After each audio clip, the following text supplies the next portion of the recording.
Welcome back. All right, so this happened. I had said before I went out today in the news of the day video. All right, so I'll just I'll do a recap.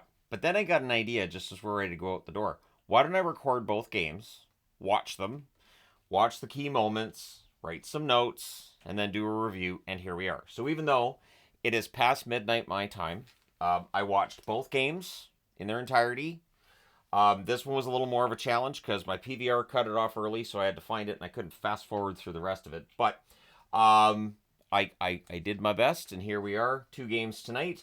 I went out to a YouTube event tonight, actually, which was interesting, and it was different, and it reminded me how much older I am than other YouTubers. So it was useful from that perspective. And I did a little bit of networking, because why not? All right, so we'll start things off talking about Vancouver and Boston. It's Lankinen versus Swayman, early press by the Canucks. Good forechecking, I thought, by Vancouver early in the game. Hughes has a net drive that's blocked. There were no shots on the net 5 minutes into the game. The first shot was Boston's right near the 7 minute mark. Suter has a one-timer kicked aside. Brief press by the Canucks there. Warm welcome to the returning former Boston Bruins like DeBrusk and Heinen. Bruins press with 9 minutes left. The Canucks press with 6.5 minutes left are kept to the outside. Shots are three apiece with 6 minutes left. Honestly, not a lot going on in the first period of this one. The Bruins press with 4 minutes left. Lankinen was sharp because the Bruins had 8 of the last 9 shots on net in that period. So it's 0-0 after one. Second period, no Canuck shots in more than 10 minutes. Early in the second period, they put that shot up there, or that shot clock up there that they hadn't had a shot in about 10 minutes. Pasternak's denied on a break, and then the Canucks block as there's furious chances at the net. Boston's just they're just cursed at this point when it comes to goals. Hoglander has a shot that's held. There's some pushing. Zacha has a net drive chance that's held. We get a power play for the Canucks, so Bruins fans a chorus of boos on that call. Early clear, the Canucks cycle. Hughes shoots one wide. There's more cycling, and then at 5:53, DeBrusk scores from Garland and Hughes on the power play. He buries a loose puck after it went off Garland's stick. Swayman protests, believing that it was a high stick that contacted it. And I'm saying protests because if I say what he said, I don't think people would like it. But it's reviewed, and what's interesting is that it counts, and it was reviewed for a hand pass. And whether it's a high stick or a hand pass they're looking at, either way, it's a good goal, and it counts. So because the Bruins challenge, the Canucks go right back to the power play.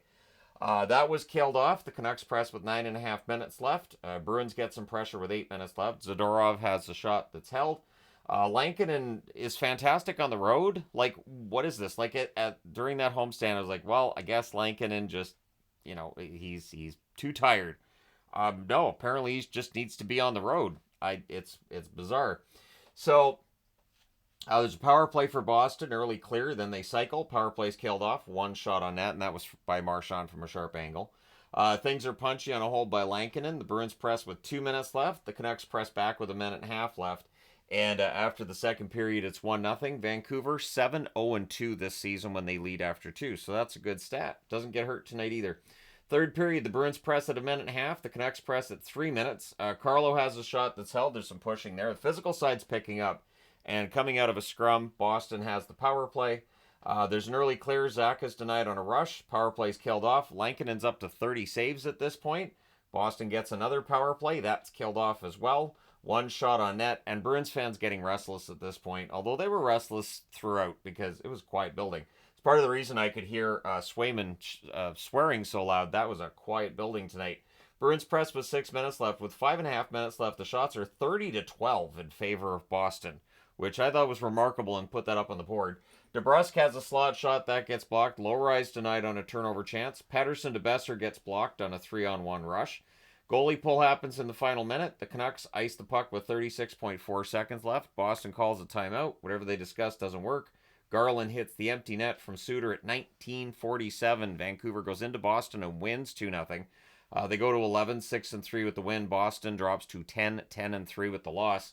Shots on net, 9-3 Boston in the first, 13-6 Boston in the second, 10-6 Boston in the third. They outshoot Vancouver 32-15. Just couldn't beat Lankinen.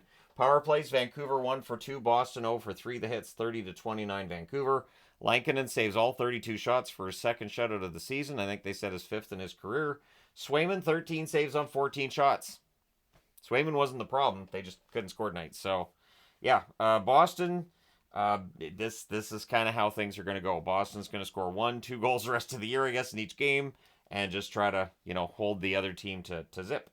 All right, and the other game tonight was Utah and Montreal. So it's Vejmelka versus Montembeault.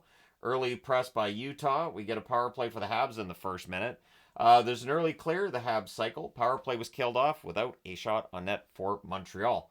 Roy has a chance that's held as the Habs press after it's done. In fact, 5 minutes in, the shots are 3-0 in favor of Montreal.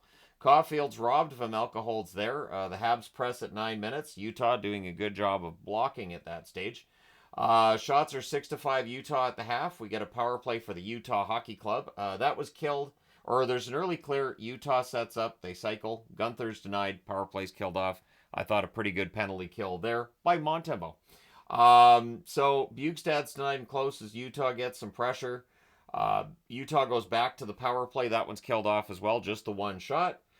2:28 left. A delay game call gives a third power play of the first period to the Utah Hockey Club. Shorthanded rush by Armia. There's a post for Kesselring as that comes to an end. It's 0-0 after one. Second period. Good early flow. The only shot on net is Utah's 3 minutes in. Usually when you're not seeing a lot of whistles, you're probably not seeing a lot of shots on net either. We get power play number 4 for Utah, which is killed off. But shortly after it ends, Gunther wires a one-timer into the net. Keller and Schmaltz with the assists at 6:23, but Montreal would answer. Struble goes top shelf after a failed clear by Utah. Caulfield and Savard with the assists at 8:05. Utah presses for a response. The teams exchange turnovers. Doc is absolutely robbed on a net drive. The Habs press with 7 minutes left. We get a power play from Montreal. They cycle. Doc to Suzuki gets blocked out, so near miss there for Montreal. That power play's killed off. One shot on net. Utah presses with 2.5 minutes left. And at the horn, David Savard decides it's a good time to talk to the officials, and whatever he said to the officials got him a 10-minute misconduct to start the third period, which is not great for Montreal's defense, being down to 5 defensemen there. So in the third period, Montreal scores early.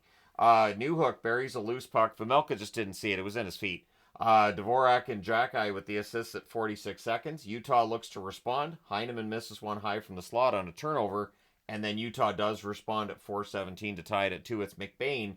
He wires one on a 2-on-1 rush. Cooley and Gunther with the assists. And then Utah presses for the lead. The fans call one. The referee doesn't. Caulfield has a screenshot kicked aside. We get a power play drawn by Montreal. That's killed off. The Habs press with 8.5 minutes left. Heineman's denied on a rush. Things are punchy with 6:07 left. We get 2 minutes of 4-on-4 as a result. Utah presses with 3 minutes left, but we're going to overtime. Tied at 2. Habs controlled early in the overtime. Gunther steals. Utah sets up. Gunther to Keller gets blocked. Gooley's denied from the slot. Not that it's actually recorded as a shot at the end of the night. Heineman has a net feed that's picked off. Doc has a shot that's blocked. Utah takes over again. Barron minus the stick. They were down to 3-on-2.5 for a bit there, but they would get the puck, and Barron took off as quickly as he could because he did not have a stick. And then at 4:33, just as we're getting ready for a shootout, right? Sergachev tips one in at the net. The assist to Schmaltz and Hayden. So Schmaltz doesn't have any goals still, but he got a couple of helpers tonight. And Utah steals one in Montreal, 3-2 in overtime.